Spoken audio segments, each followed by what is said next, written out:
There is a crisis in rural Canada and growing frustration after a Global News investigation revealed soaring electricity rates are pushing families into poverty. As we first reported last week, high power bills have forced some Ontarians to choose between putting food on the table and turning on the lights. Now more people are stepping forward with their stories. Our Shirlee Engel is trying to get some answers from the power company. The phones ring year-round at the United Way of Bruce Grey, Ontario. How much is your hydro bill? Rural residents with sky-high electricity bills begging for help, on the verge of being cut off by Hydro One. This is an absolute crisis. Francesca Dobin's organization receives funding to help low-income people pay their bills. Since January 1st, they've processed more than 200 applications. But there's just not enough cash to go around, and people are getting desperate. We have talked to people who've had medical emergencies. We've had a man who had a heart attack who told our staff that it actually would have been financially better for his family if he had passed away rather than survive because of the medical equipment that was plugged into his home and jumped his hydro bill.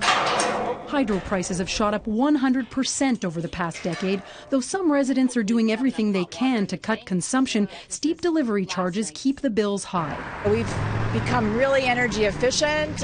Most of my appliances and most of the stuff we have are on natural gas. Phil Sams has already had one disconnection notice. And most people pick keeping the lights on, and then they starve for the month, which I think is ridiculous. Global News has repeatedly asked for data to show the extent of this crisis, but Hydro One refuses to provide it. The provincial energy minister and the regulator that sets hydro prices have yet to tell us of any efforts to find out how bad things are. People we've spoken to say they're fed up. If you're on the shoreline at certain points, you can look south and you can see Bruce Power. You can see the reactor buildings, and it's ironic, basically a stone's throw away. And yet we pay really high delivery charges. Experts say just because power is generated nearby, it doesn't mean it's cheaper to deliver.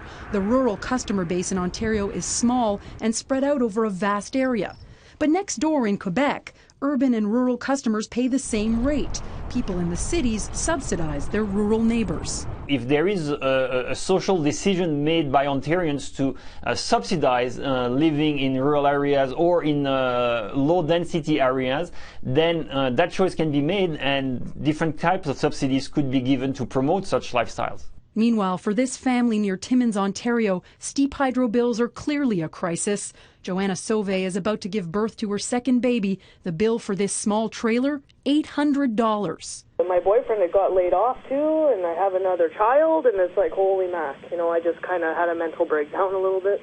The question no one can answer is how many other families are in a similar predicament. Shirlee Engel, Global News, Ottawa. This story is generating a lot of reaction, and many of you still have stories to share. You can reach us through our website, globalnews.ca/globalnational. You'll also find Jacques Verbeau's original report on skyrocketing hydro prices.